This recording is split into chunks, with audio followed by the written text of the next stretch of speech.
Yang juga menjadi sorotan lain adalah polisi Malaysia telah memberikan keterangannya atas peristiwa penembakan yang terjadi di Tanjung Ru yang mengakibatkan tewasnya satu warga negara Indonesia.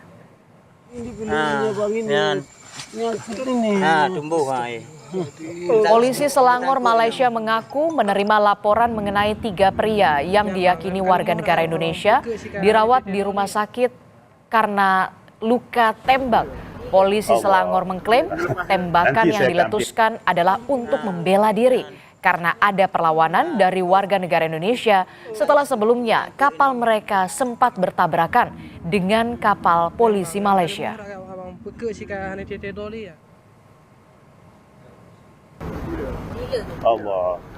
Pihak APMM yang melakukan rondaan telah berserempak dengan satu bot yang dipercayai warga negara asing, iaitu Indonesia lah, yang dipercayai sedang keluar daripada sempadan Malaysia ni. Jadi dalam insiden tersebut, pihak APMM pun ada membuat laporan polis yang menyatakan mereka telah diserang. Jadi dalam kejadian itu, pihak APMM telah melepaskan tembakan. Dan bot tersebut berjaya melarikan diri lah. Yan bang, kalau mau abang peke sih kan doli ya.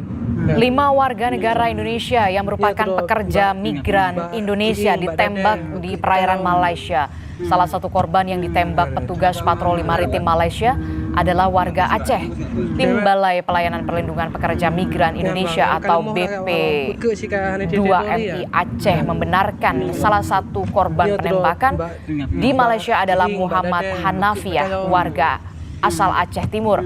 BP3MI saat ini tengah berkoordinasi dengan KBRI di Kuala Lumpur terkait detail kejadian yang menimpa para pekerja migran.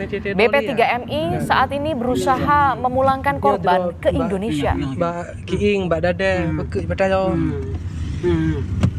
Dari informasi yang kami dapat dari kepala desa dan pihak keluarga bahwa mereka menyatakan bahwa kebenaran bahwa Muhammad Hanafiah tersebut betul adalah warga atau keluarga mereka. Upaya telah dilakukan, tentunya secepat mungkin warga Aceh tersebut dapat dikembalikan ke tanah air. Namun tentunya melalui proses ketentuan yang berlaku antar dua negara.